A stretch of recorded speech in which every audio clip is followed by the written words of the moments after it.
Have you ever heard of the term parasocial relationship? It's when you feel like you know somebody, an artist, an influencer, an actor, a singer, whoever, somebody, don't even have to be famous, but somebody you feel you know because you might have listened to all their music. You've read all their books.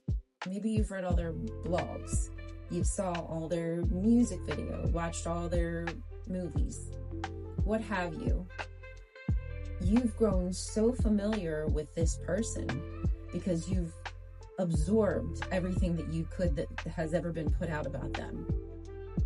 But just because you've done that doesn't mean you know somebody, right? Just because you've read about them. Maybe you've watched all my videos. I doubt there's anybody out there who has. But maybe you've watched all my videos, or you've read my comments, or you've watched an interview of mine. Do you think now that you're my best friend? I doubt it. Do you think that you know everything there is to know about me? I doubt it, right? You probably like, no, I don't really know her. Maybe an idea, you have an idea who I am. But for some reason, when it comes to Jesus, all of a sudden that's different. That parasocial relationship, though you've never spoken to this person, you've been told all your life that you know him. He's in your heart. He's in your mind. He helped create you. So there's just this assumption that you have a relationship with this person named Jesus. Now, I love Prince. I've listened to all of his music. I've listened to all of his albums. I've watched all of his music videos. I've watched so many of his interviews. You name it. I'm a big Prince fan. May he rest in peace. But I don't know who Prince is. I might think, okay, I have an idea that he's an okay person, right? I might get an inkling of who he is after consuming all of that information about him, and especially all of these years. But the truth of the matter is, that's a persona. That's just a one little piece of him. Just like all of the videos that I put out, that's just one little piece of who my personality is. You're familiar with, I was familiar with Jesus. I guess I should speak for myself, but I think it could really go for all Christians or any religion for that matter. You've been indoctrinated, likely, since you were young to believe that you know who this person is. It's almost like the picture of your uncle, right? That's like on the mantle. Oh, here's Uncle Joey. Don't we love Uncle Joey? You've never met Uncle Joey. Uncle Joey passed away long before you knew him. But you heard so many damn stories about Uncle Joey.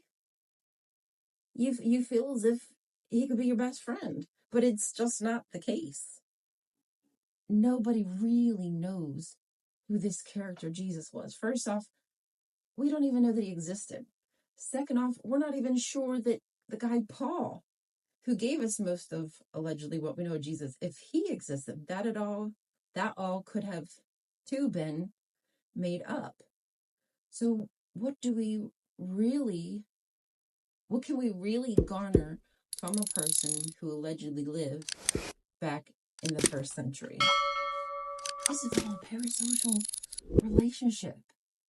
And I think that's a little bit hard to admit for Christians. They never admit to that they've never once had a conversation. They'll tell you they've had conversations with Jesus, with God, in their head. Now that they wouldn't consider crazy. Now, if I had conversations with Prince in my head, people would probably look at me a little strange. But when it comes to Jesus, when it comes to religion, all of a sudden it's different. And simply because you've talked to this imaginary person all of your life, you know who they are. It's just not the case. And I'm just a little cult gal deconstructing. I don't know much, but I absolutely enjoy figuring out these things, especially since I never was given the freedom to explore. So now I'm like, oh my gosh, that is exactly what kind of a relationship that I had with Jesus, with Jehovah. It's parasocial. It's only because it's been shoved inside of my brain for so many years. it's just an accepted, it's just a given. And it's not really something that we should give. We shouldn't be just giving into it. Anyway, I think I've said enough, but I would love to know how you all feel. Have you heard of that term before? Is this something new to you as well? I just love the fact that as we're evolving, we have better terminology for this stuff, because it's just not something I would have had back in the day. I love it. I love learning. Please help me. So if y'all didn't know, you help me learn by leaving your comments. It really does mean a lot to me. Anyway, I will talk to y'all soon. Mwah. Stay curious.